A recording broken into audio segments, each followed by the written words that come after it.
RSS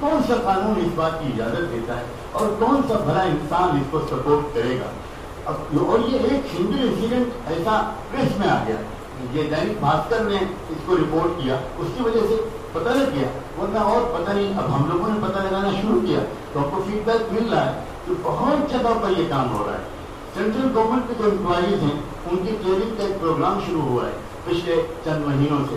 مجھے 50 سے زیادہ اب تک میرے دوست جو سینٹرل گورنمنٹ کی مختلف ڈپارٹمنٹ میں سروس کرتے ہیں، انہوں نے بتایا کہ ہم کو اپنی ڈپارٹمنٹل ٹریننگ کم دی جاتی ہے، ہم سے یوگا کرایا جاتا ہے، ہم سے سوریہ نمسکار کرایا جاتا ہے، ہم سے وندے ماترم پڑھوایا جاتا ہے، ہم سے یہ کرایا جاتا ہے، وہ کرایا جاتا ہے۔ تو یہ گویا اب یہ بات کوئی ڈھکی چھپی نہیں رہی ہے۔ اور اگر یہ پریس کانفرنس 3-4 مہینے پہلے ہو رہی ہوتی، 2 مہینے پہلے، تو شاید مجھے اور بھی کچھ انسیڈنٹ آپ کو بتانے پڑتے، یہ بتانے کے لیے کہ دیش کہاں تک پہنچ چکا ہے۔ اب تو حالت یہ ہے کہ دیش ہر طرف سے چیخ رہا ہے، پکار رہا ہے۔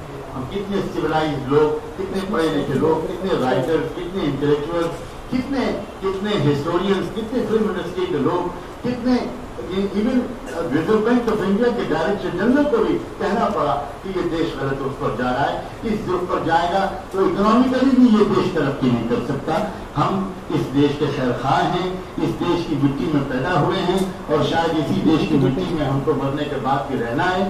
ہم اس دیش کو تباہی سے بچانے کے لیے اور ہر مائنورٹی کا اپنا ریلیجن، اپنی سنسکرتی وہ محفوظ رہے، تاکہ جو گنگا جمنی تہذیب اس دیش کی بیوٹی ہے وہ گویا باقی رہے، تبھی دنیا کی قیادت اور دنیا کی لیڈرشپ کا حق